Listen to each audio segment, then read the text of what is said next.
보고 똑같이 하시면 됩니다. 자, 일단 이거 필요하겠죠, 4개.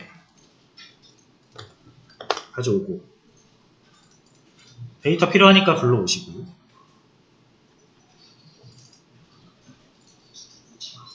자, 데이터 준비해야겠죠? 똑같이 하시면 됩니다. 물론 저는 이제 복사 붙여넣기 하지만 뭐 여러분들 처음에는 타이핑을 해주시는 게 좋겠죠. 자, 그 다음 탐색적 분석이라는 게 꼭 뭐 시각화를 얘기하는 건 아니에요.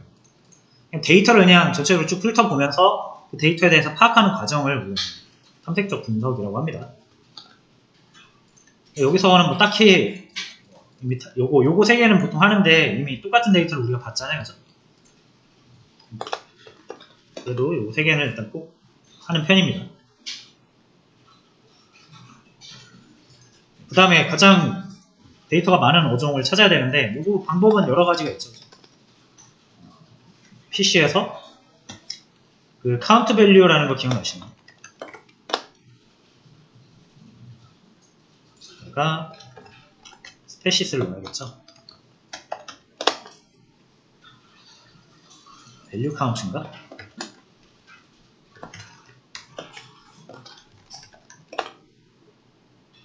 밸류 카운트 하면은 이렇게 터치가 56. 농어예요, 농어죠. 농어가 제일 많아요. 이렇게 찾으시면 돼요. 만약에 정렬돼서 나오지 않는다라고 하면 소트 밸류 하시면 돼요. sending 네, 다 정렬돼서 나오니까 보기 불편하진 않으실 거고 이렇게 하셔도 되고 아니면은 SNS 이용해서 히스토그램을 그리셔도 되죠.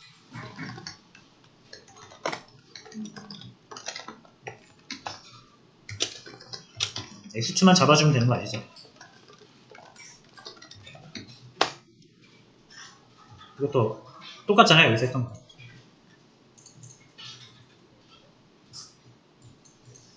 히스트 플롯도 있고요. 네, 뭐 여기서 하나 또 소개를 드리자면은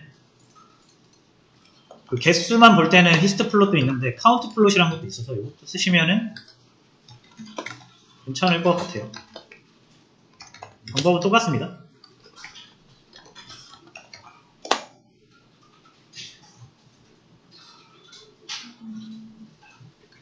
얘는 정말 빈도수를 범주별 빈도수를 세기 위한 거고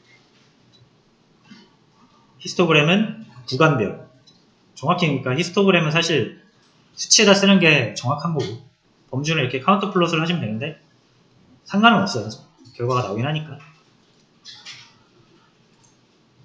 자, 뭐 똑같은 내용이죠. 그러니까 데이터 처리하는 거 이제 여기서만 조금 달라지겠죠. 자, 왜냐면 우리가 지금 예측하고자 하는 게 그러니까 우리가 이 학습을 시키는 이유가 모델을 잘 공부시켜가지고 내가 공부하는 대신 모델을 공부시켜가지고 내가 꿀 빨겠다 이거 아니야, 그죠? 얘한테 물어보고 내가 직접 예측하는 게 아니라 얘한테 물어보면 바로 답이 나올 수 있도록 우리가 궁금한 게 뭐냐 이거예요. 무게가 궁금하죠, 무게. 그래서 맞춰야 되는 건 무게고요. 뭐를 통해서 무게를 예측하냐면 길이입니다, 길이에서. 그래서 길이를 줬을 때 이 길이면은 이 정도 무게가 나올 겁니다 라는 거를 우리가 이 모델을 통해서 알고 싶은 거고 자 그래서 문제집 학습지의 그 문제는 길이가 되겠고 모델이 맞춰야 되는 정답은 무게가 됩니다. 자 가장 많은 어종은 제가 일부러 넣었어요. 여러분들 데이터 조금이라도 더 다뤄보시라고. 전체를 대상으로 해도 되는데 일단 퍼치를 뽑아내야겠죠.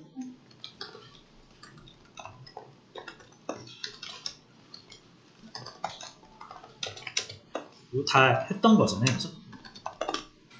이런 게 좀 익숙해지셔야 돼요.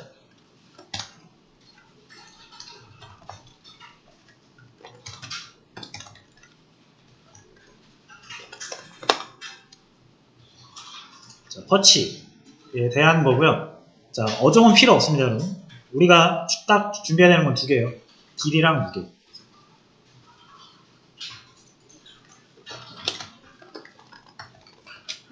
웨이트, 랭스 1.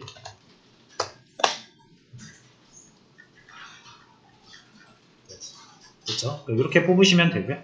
이거를 터치라고 할게요.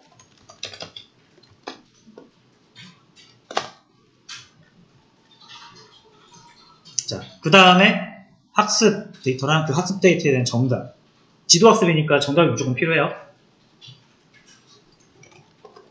자, 그럼 학습 데이터는 제가 보통 트레인이라고 지으니까 터치해서 아까 길이가 문제라고 했죠.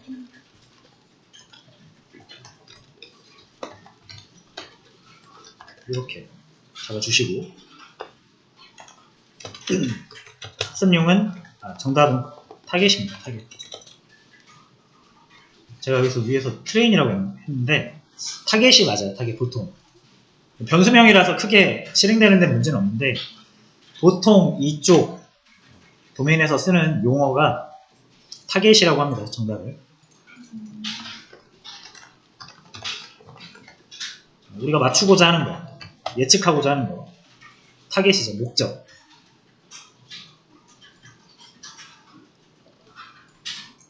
그래서 이렇게 해서 또 갈라주시고 이제 두 개를 쫙 쪼갠 거죠. 칼럼 두 개를. 자, 그 다음에 이제 그 공부시킬 데이터랑 시험 볼 데이터를 또 나눠야겠죠.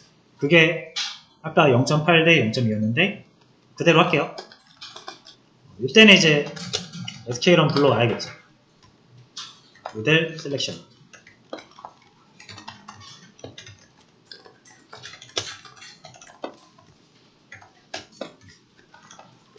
트레인 테스트.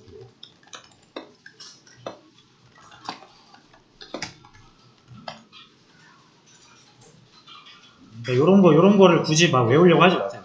모르겠으면 그냥 찾아보세요. 아니면은 다른 거 이렇게 보고 베끼시든가. 요런 거 외우는 게 아무 의미가 없어요. 저도 외우려고 노력한 적 없고 하도 하다 보니까 그냥 이제 외워지는 거 외워지는 거고 저도 모르는 거는 다 찾아봐야 됩니다. 자, 어쨌든 요게 이제 어떤 기능을 하는 건지 사용하는 방법이 중요한 거죠. 아까 말씀드린 것처럼 학습용 데이터 트레인, 정답용 데이터 타겟, 트레인 사이즈 똑같이 0.8로 잡아줄게요.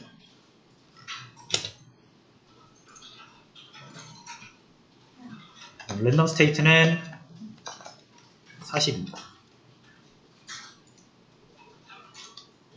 자, 그럼 순서대로 학습용 데이터, 테스트용 데이터, 학습용 데이터에 대한 정답, 테스트용 데이터에 대한 정답. 이것도 여기 똑같은 거예요. 그냥 요것만 조금 달라진 거예요. 우리가 궁금한 게 달라졌으니까. 나머지는 다 똑같습니다. 자, 데이터 준비됐으면 학습을 시켜야 되는데 여기도 모델만 달라지는 거지 핏으로 학습시키고 프리딕트로 예측하고 스코어로 평가하는 건 다 똑같아요.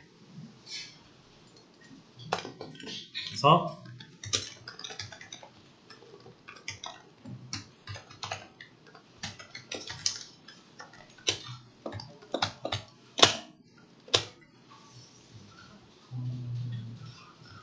여기 리그레서라고 있습니다. 이거를 해주시면 될 것 같아요. 이렇게 해서 인스턴스 하나 만들어주면 되죠.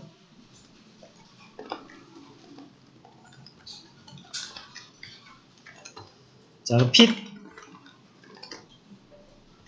이거 똑같습니다. TRD, TRT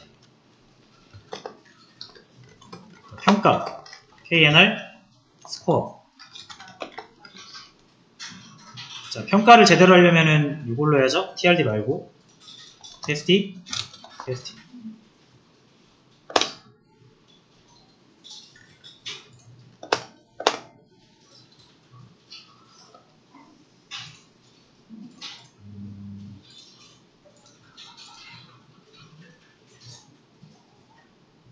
잠시만요.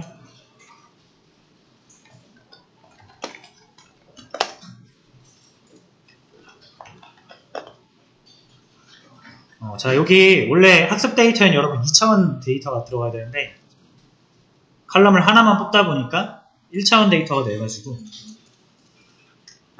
그래서 에러가 난 것 같습니다.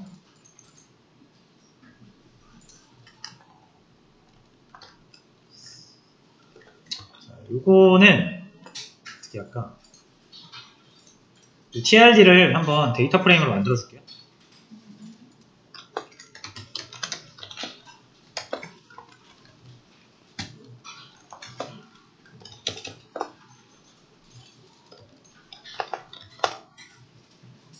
이렇게 데이터 프레임 형식으로 되어 있어요.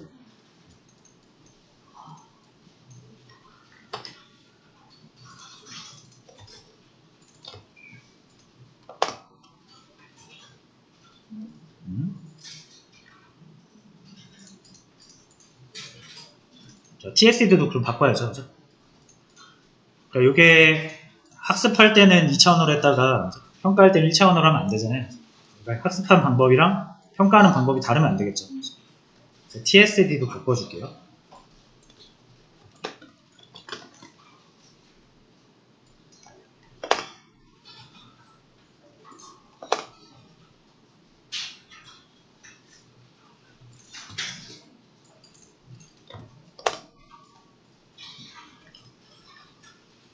자, 이렇게 해서 뭐 99% 정도가 나왔는데 요거는 1이 나올 수가 없습니다.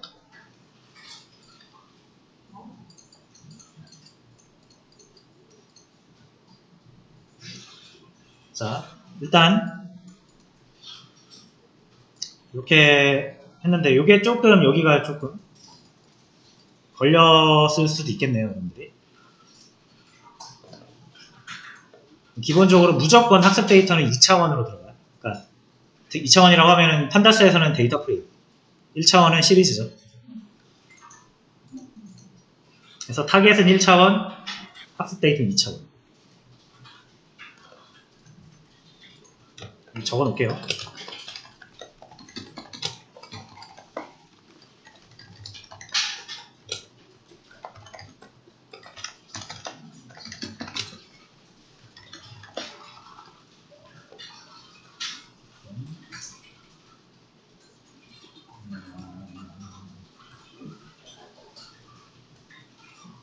시리즈.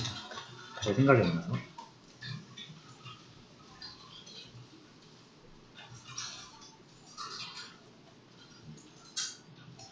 자, 요런 거는 어쩔 수가 없어요. 여러분들이 그냥 익숙해져야 되는 부분입니다. 이게, 요거 만든 애들이 그렇게 하라고 시켜놓은 약속한 거라서.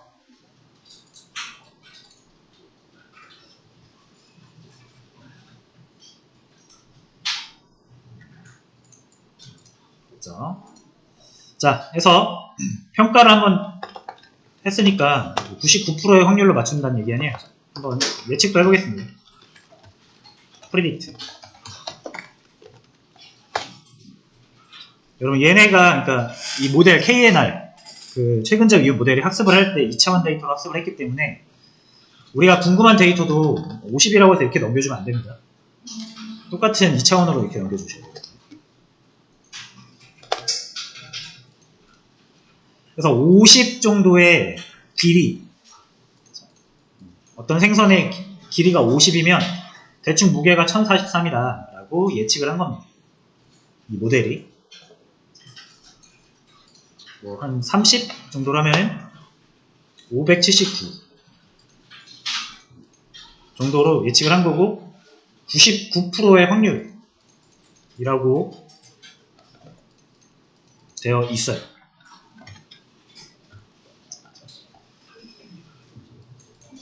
자, 그래서 일단 우리가 회귀랑 분류 다 해봤고 가장 간단한 모델인 최근접 이웃을 해봤는데 요게 조금 최근접 이웃 같은 경우가 나쁘진 않은데 단점들이 있어요. 한계가 있어요.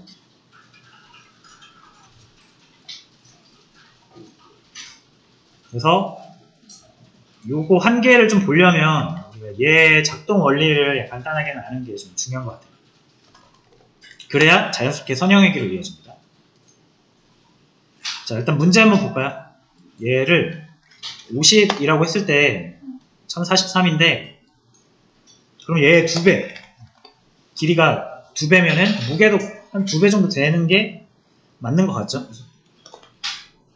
네, 1043입니다. 10배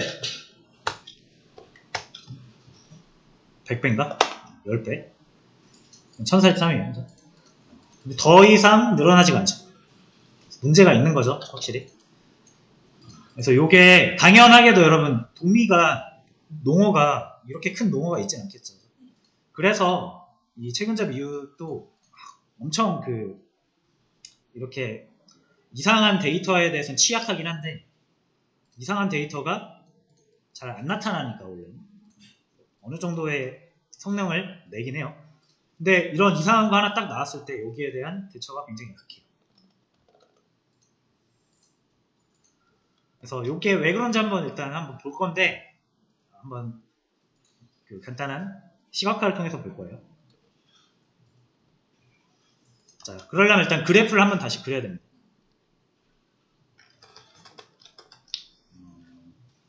피쉬 트레인을 해야겠죠. 자, 요거를 한번 타겟이랑 타겟 2개 이용해서 그래프를 그릴게요. 자, 뭘로 그릴 거냐면 두 개의 이제 상관관계를 보기 위해서 산점도로 한번 그려볼게요.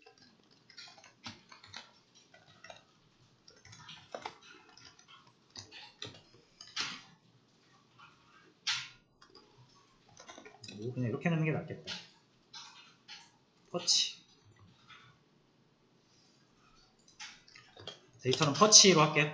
정답이랑 학습 쪼개기 전. 그다음에 x에다가 랭스를 넣고 y에다가 웨이트를 넣으면 될 것 같습니다.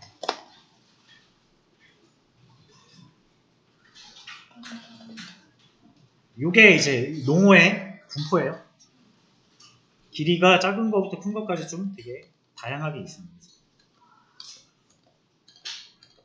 자, 그 다음에 요거를 점을 하나 제가 새로 찍어 볼 건데 저 같은 경우는 시각화를 할 때 보통 큰 백그라운드는 시본으로 그리고 디테일한 하나하나 뭔가 설정을 할 때는 PLT로 하는 편이거든요. 그래서 제 방식이니까 참고해주세요. 여러분들 방식이 여러분들한테 맞을 수 있어요. 자, 여기에다가 점 하나 찍을 건데 PLT를 이용해서 찍겠습니다. 그래서 스캐터라는 걸 이용하면은 점을 하나 찍을 수가 있고 X좌표랑 Y좌표 정해서 찍을 수 있어요. 예를 들어 여기 25 X는 25 Y는 600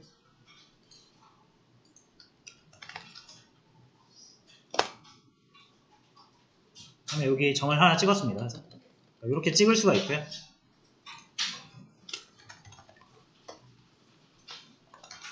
컬러도 이렇게 좀 바꿀 수가 있고 마커라고 해서 모양도 좀 바꿀 수 있어요. 그래서 마킹하는 거죠. 마킹을 통해서 한번 얘네들의 관계를 볼게요. 자, 제가 아까 예측을 뭘로 했냐면은 합리적인 예측인 20으로 해볼게요. 20.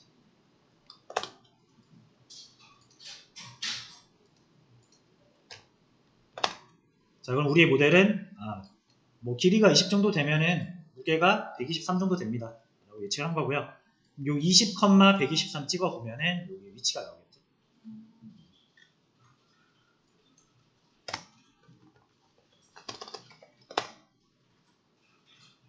자, 요쯤. 자, 근데 여기에는 너무 몰려있으니까 제가 30쪽에다가 한번 예측을 해볼게요. 30. 30으로 예측을 해보겠습니다. 그러면 579라고 예측을 했어요. 30에 579.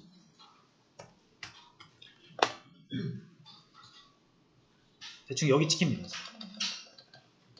그래서 30 정도의 길이를 가진 무게는 요쯤에 위치할 것이다. 이 그래프 상으로. 그럼 뭐 우리가 그렇게 해석을 해볼 수 있는 겁니다. 자, 그러면 이제 모델이 왜 이 X자를 여기다가, 그러니까 왜 579를 어떻게 산정을 했는지가 우리 궁금하잖아요. 그게 이제 최근접 이웃의 알고리즘이고요. 그거 확인하려면 기본적인 알고리즘을 알아야 되는데, 최근접 이웃 알고리즘은 최근접 이웃이잖아요. 그러니까 자기의 주변 이웃 n개를 뽑아요. 평균을 냅니다. 그게 예측값이에요.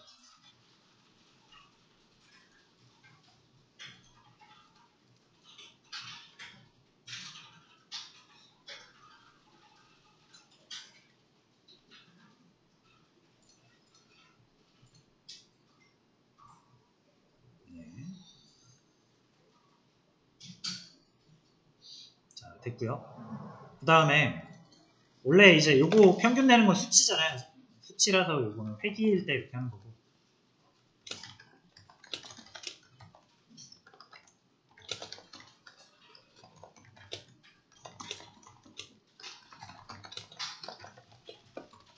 분류할 때는 이렇게 분류합니다. 예를 들어 5개를 뽑았어요. 그 중에 3개는 돔이고 하나는 빙어고 하나는 농어다. 그럼 돔이라고 예측하는 거겠죠. 되게 간단한 알고리즘이라서. 그래서 얘가 여기를 예측한 이유는 30쪽에다가 우리가 예측을 하라고 하면은 이제 요 근방, 30을 기준으로 근방 5개를 뽑는 거예요. 5개를 뽑는 이유는 기본값이 그냥 5입니다. 여러분이 설정할 수 있어요.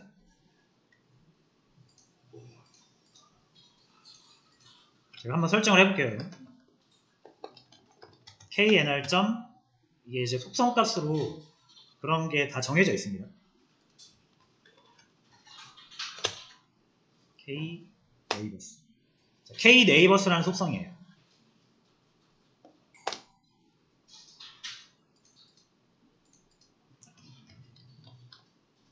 k 네이버스가 아닌가?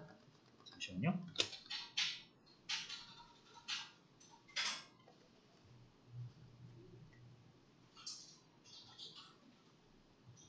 n 네이버스입니다. n 네이버스. 헷갈려요. 5라고 나오거든요. 이거는 5의 이웃을 뽑아서 이 알고리즘을 써라라는 뜻입니다. 근데 당연히 여러분이 고칠 수가 있어요. 이거는 이제 그러니까 이 모델이 우리가 공부를 시키는 거라 그랬는데 얘가 공부하는 방법이 다양하잖아요. 공부하는 방법을 우리가 이제 교정을 해주는 건데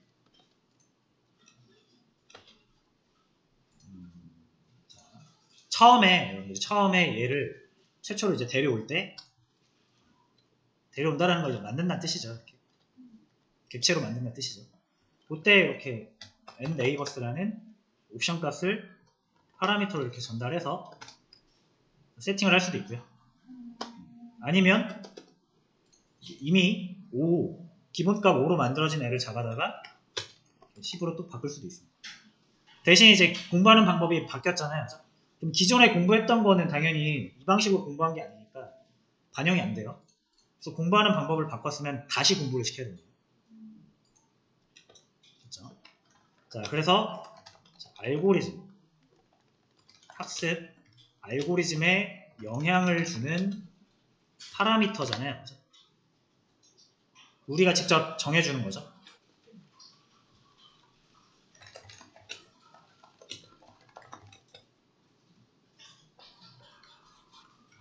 이런 걸 하이퍼 파라미터라고 하는 거예요. 알고리즘에 영향을 주는 값인데 요거를 조정할 때마다 모델의 학습 성능이 좀 오르락내리락 하는 그런 값들이 있어요. 모든 알고리즘에 다 있습니다. 그리고 그거를 개발자가 보통 정해줘요. 1러 보고 5너 보고 10너 보고 적절하게 합리적인 값 여러 개 후보를 둔 다음에 이거 넣어보고 저거 넣어보고 하는 거예요. 결과가 이제 계속 나올 거 아니에요. 그걸 이제 실험이라고 합니다. 그래서 하는 일이 이거예요. 이거 넣어보고 저거 넣어보고 저거 넣어보고. 그러니까 개발자 그 회사에서 1억씩 주고 이런 개발자 데이터 과학자 뽑았는데 이런 거 하고 있는 거예요. 10 넣어보고 20 넣어보고. 그러니까 얼마나 이게 낭비예요. 그래서 회사가 그래서 이제 모델 개발을 직접 사람한테 안 시키고 이 값을 컴퓨터가 찾을 수 있도록 자동화하는 거를 많이 하고 있습니다. 그러니까 여러분들이 이제 이거는 하는 사람도 지옥이거든요. 이런 고통에서 좀 많이 벗어날 수가 있다. 어쨌든 그래도 중요한 개념이니까 하이퍼 파라미터라고 하고 요거를 계속 바꿔보는 거를 하이퍼 파라미터 튜닝이라고 하는 거예요. 제가 한번 10으로 바꿔볼게요. 그 다음에 다시 학습을 시켜야겠죠? 자, 이것만 하고 쉬겠습니다.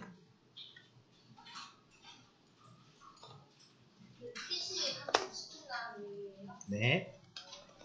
자, 그러면 처음에 학습할 때랑 좀 모양이 여기 다른 게 n 네이버는 10이라고 해서 하이퍼 파라미터가 하나 세팅이 됐죠.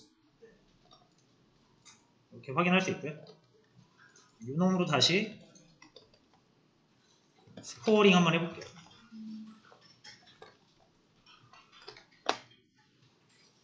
자, 그럼 성능이 좀 떨어졌죠? 그러니까 이렇게 우리가 하이퍼 파라미터를 조정하면은 성능에 영향을 미칩니다.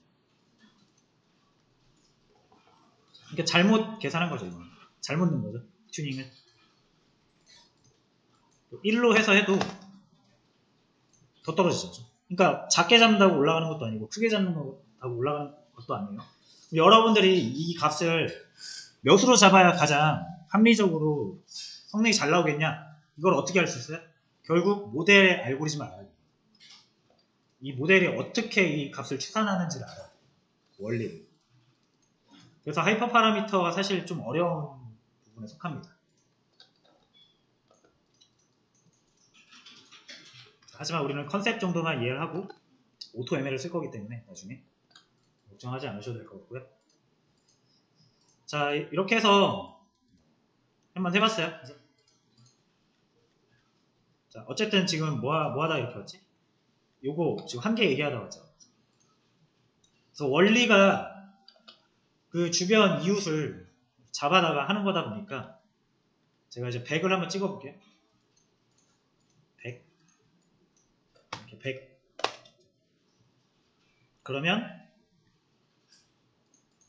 아까 요게 1043인가 그랬거든요. 제가 기억하기로는. 그럼 여기서 100 한번 찍어볼게요. 그리고 1043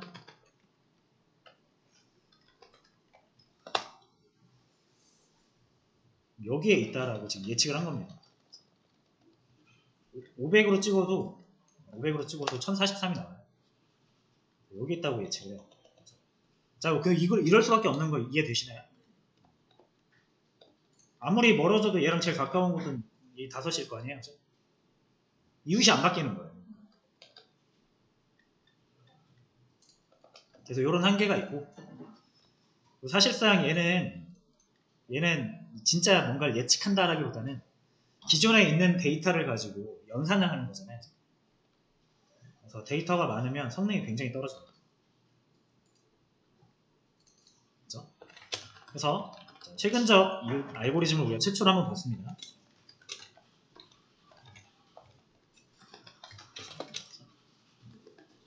자, 이게 되게 직관적이고 알고리즘이 쉬운 알고리즘이라서 설명이 가능하고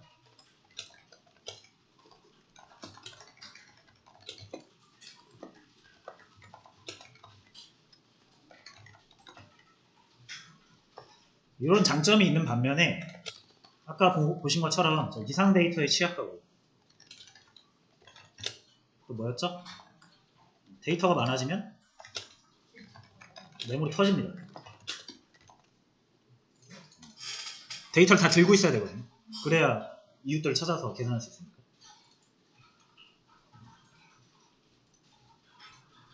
그래서 완벽한 알고리즘은 없고 어디 무조건 좋은 알고리즘도 없고 어떤 상황에서는 어떤 알고리즘이 좋고 어떤 상황에서는 저런 알고리즘이 좋고 그래서 여러분이 상황에 따라 알고리즘을 선택을 할 수 있어야 되거든요. 그것도 되게 좀 어려운 부분이죠. 그래서 알고리즘을 잘 알고 계셔야 그걸 할 수가 있어요. 그래서 알고리즘의 장단점을 아셔야 되고 그 원리를 알아서 튜닝도 할 수 있어야 돼요. 데이터 전처리도 할 수 있어야 돼요. 자, 어쨌든 일단 우리가 여기서 한번 쉬었다 가겠습니다.